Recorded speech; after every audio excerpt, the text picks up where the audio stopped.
دونوں کمروں کے ٹیکنیکل معائنے کے بعد میں کشادہ صحن میں نکل آیا، جس کی ایک دیوار کے ساتھ 4 مویشی موجود تھے۔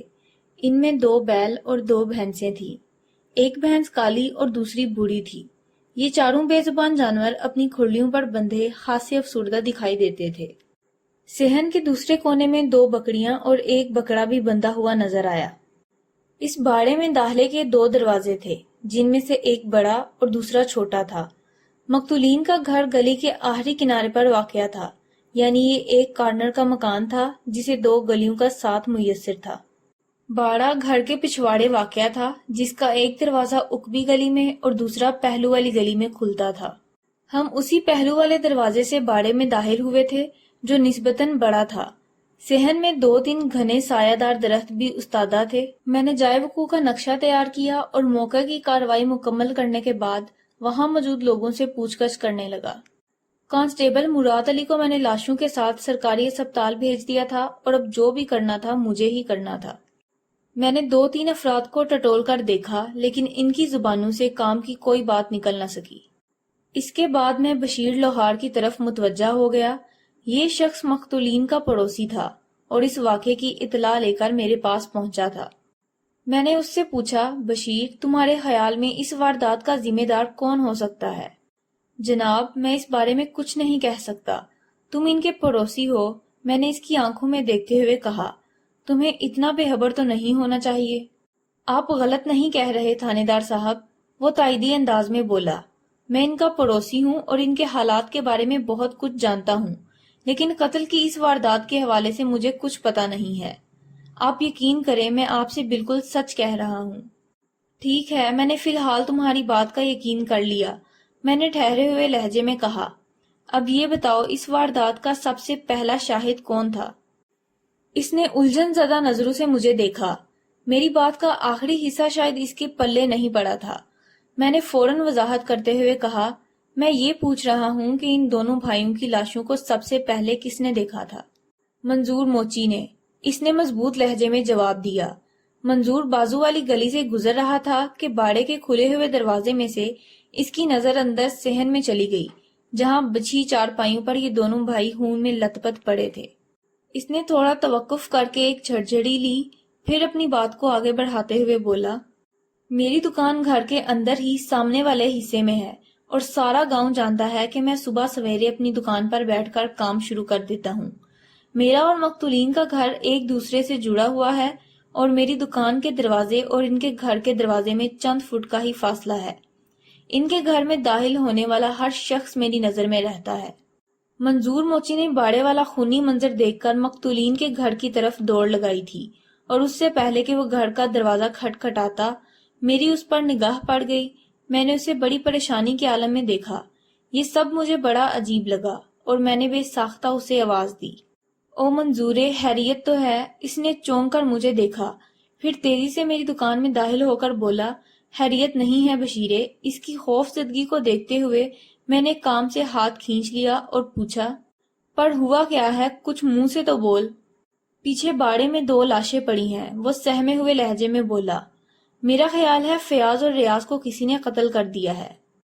اوہ، میں نے متاسفانہ انداز میں کہا، تم اسی واقعے کی اطلاع دینے ادھر آئے ہو؟ ہاں، اس نے مکانکی انداز میں سر کو اثباتی جنبش دی۔ میں ان کی ماں کو بتانا چاہتا تھا کہ تم نے آواز دے دی، میں دکان سے فوراً باہر آ گیا۔ جس دوران میں منظورہ مقتولین کے دروازے پر دستک دے رہا تھا، میں نے باڑے میں جا کر اس کی فراہم کردہ اطلاع کی تصدیق اپنی آنکھوں سے کر لی۔ فیاض اور ریاض کی خون آلود لاشیں بے حس و حرکت چارپائیوں پر پڑی تھیں۔ اس نے ایک مرتبہ پھر لمحاتی توقف کیا، ایک گہری سانس لی اور اپنی بات مکمل کرتے ہوئے بتانے لگا، تھانے دار صاحب، اس دوہرے قتل کا لرزہ خیز منظر دیکھ کر میں واپس آیا تو منظورہ دروازے پر کھڑا زاہدہ کو اس واقعے کے بارے میں بتا رہا تھا۔ اس کے بعد تو گویا ایک احرام مچ گیا۔ زاہدہ اپنا دوپٹہ سنبھالتے ہوئے ہم دونوں کے ساتھ باڑے میں پہنچی اور اپنی آنکھوں سے فیاض اور ریاض کی کٹی پھٹی خون آلود لاشیں دیکھی۔ اس منظر نے اسے بے قابو کر دیا اور وہ دھاڑے مار کر رونے لگی۔ وہ اتنا بتانے کے بعد پھر رکا، گہری نظروں سے مجھے دیکھا اور ٹھہرے ہوئے لہجے میں بولا، جناب، پھر تو اس واقعے کی خبر پورے شمشیر پور میں پھیل گئی۔ فوری طور پر فیصلہ کیا گیا کہ سب سے پہلے تھانے میں اطلاع دینی چاہیے چنانچہ میں نے صدیق کوچوان کو تیار کیا اور ہم عسکر کے ساتھ آپ کے پاس پہنچ گئے۔ یہ ہے کل کہانی جناب۔ کافی سنسنی خیز کہانی ہے، میں نے سرسری لہجے میں کہا۔ پھر وہاں پر موجود افراد کی طرف اشارہ کرتے ہوئے بشیر لوہار سے پوچھا، کیا منظور موچی ان لوگوں میں شامل ہے؟ نہیں جناب، اس نے میری نگاہ کا تعاقب کرتے ہوئے کہا، وہ اس وقت کہیں نظر نہیں آ رہا۔ وہ ہوگا تو گاؤں کے اندر ہی نا؟ جی ہاں، اسے کہاں جانا ہے؟ اس نے جواب دیا۔ ٹھیک ہے، میں نے پرسوچ انداز میں کہا، میں مقتولین کی والدہ کے پاس جا رہا ہوں، تم منظور موچی کو ڈھونڈ ڈھانڈ کر میرے پاس لے آؤ۔ بہت بہتر جناب، اس نے فرما برداری سے کہا۔ میں نے پوچھا، تمہارے گھر میں کوئی فالتو تالا پڑا ہوا ہے؟ جی تالا مل جائے گا، اس نے اس بات میں جواب دیا۔ میں نے تحکمانہ انداز میں کہا، جاؤ بھاگ کر جلدی سے وہ تالا لے آؤ، چابی بھی ساتھ لانا۔ ابھی گیا اور ابھی آیا سرکار، یہ کہتے ہی وہ رخصت ہو گیا۔ اس باڑے میں جیسا کہ میں نے پہلے بتایا ہے 2 دروازے تھے، ایک وہ بڑا دروازہ جس میں سے ہم اندر داخل ہوئے تھے، اور دوسرا چھوٹا دروازہ جو باڑے کی عقبی دیوار میں تھا۔ یہ چھوٹا دروازہ اندرونی جانب سے بند تھا اور اس پر تالا بھی لگا ہوا تھا۔ بشیر لوہار سے میں نے جو تالا منگوایا تھا اسے میں بڑے دروازے پر لگانا چاہتا تھا تاکہ جائے وقوع کو محفوظ کیا جا سکے۔ یہ کچھ اس نوعیت کی واردات تھی کہ عین ممکن تھا قاتل تک رسائی حاصل کرنے کے لیے مجھے باقاعدہ کھڑا اٹھوانا پڑتا، اور اس کام کا نقطۂ آغاز یہ باڑہ ہی تھا۔ تھوڑی ہی دیر کے بعد بشیر لوہار تالا اور چابی لے کر آ گیا۔ میں نے باڑے کا بڑا دروازہ باہر سے بند کیا، اس کی کنڈی چڑھا کر تالا لگایا اور خود زاہدہ پروین سے ملنے اس کے گھر کی طرف چل پڑا۔ میں نے وقتی طور پر باڑے کو لوگوں کی آمد و شد سے محفوظ رکھنے کے لیے بشیر کا تالا لگا دیا تھا، لیکن بعد ازاں پہلی فرصت میں مجھے وہاں سرکاری تالا ڈالنا تھا۔ یہ ساری کارروائی زاہدہ سے ملاقات کے بعد ہی ممکن تھی۔ میں نہیں جانتا تھا اس ملاقات کا کیا نتیجہ برآمد ہوگا۔ عین ممکن تھا کہ اس ملاقات سے کچھ ایسے اشارے مل جائیں گے کہ کسی کھوجی کی ضرورت ہی محسوس نہ ہو۔ دونوں لاشوں کی حالت چیخ چیخ کر اس بات کا اعلان کر رہی تھی کہ یہ واردات ایک سنگین انتقامی کارروائی کا نتیجہ ہے۔ قاتل جو کوئی بھی تھا، وہ ان دونوں بھائیوں کے لیے اپنے دل و دماغ میں نفرت کا بڑا ذخیرہ رکھتا تھا۔ اس تناظر میں یہ ممکن نہیں تھا کہ زاہدہ اپنے بیٹوں کے کسی ایسے دشمن سے واقف نہ ہو جو اس حد تک چلا گیا تھا۔ زاہدہ پروین کو دیکھ کر مجھے ایک جھٹکا لگا۔ میں نے سوچا تھا کہ وہ 45-50 کے پیٹے میں ہوگی، لیکن وہ کسی بھی طور 30 سے زیادہ کی نظر نہیں آتی تھی۔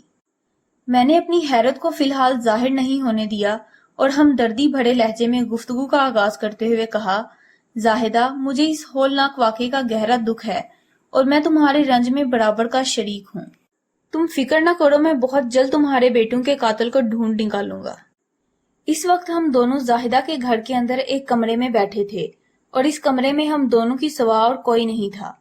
اس واقعے کی خبر عام ہونے کے بعد زاہدہ کا گھر گاؤں کی عورتوں سے بھر گیا تھا۔ وہ سب اس سے ہمدردی اور تعزیت کے لیے آتی تھیں۔ جب میں گھر میں داخل ہوا تو اس وقت بھی وہاں 4-5 عورتیں موجود تھیں، اسی لیے پوچھ گچھ کی خاطر میں زاہدہ کو الگ کمرے میں لے کر بیٹھ گیا تھا۔ زاہدہ کا 3 سالہ بچہ فرمان علی بھی انہی عورتوں نے سنبھال رکھا تھا۔ وہ میرے اظہار ہمدردی کے جواب میں بولی، میں بھی یہی چاہتی ہوں کہ فیاض اور ریاض کا قاتل جتنی جلدی ممکن ہو سکے جیل کی سلاخوں کے پیچھے چلا جائے۔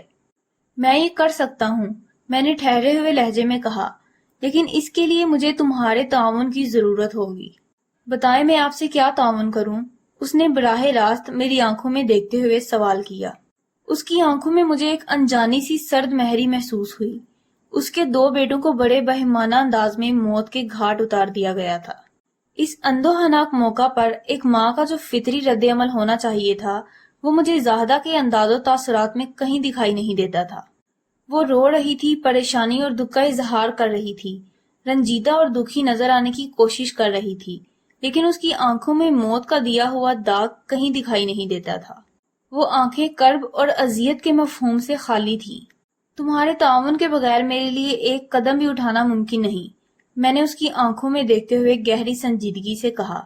تم مجھے بتاؤ گی کہ ان دونوں بھائیوں کو کس نے قتل کیا ہے؟ اگر مجھے قاتل کا پتہ ہوتا تو میں جا کر اسے گردن سے نہ پکڑ لیتی، وہ بگڑے ہوئے لہجے میں بولی۔ آپ بھی عجیب بات کر رہے ہیں تھانے دار صاحب، میں نے کوئی عجیب بات نہیں کی ہے زاہدہ، میں نے بدستور ٹھہرے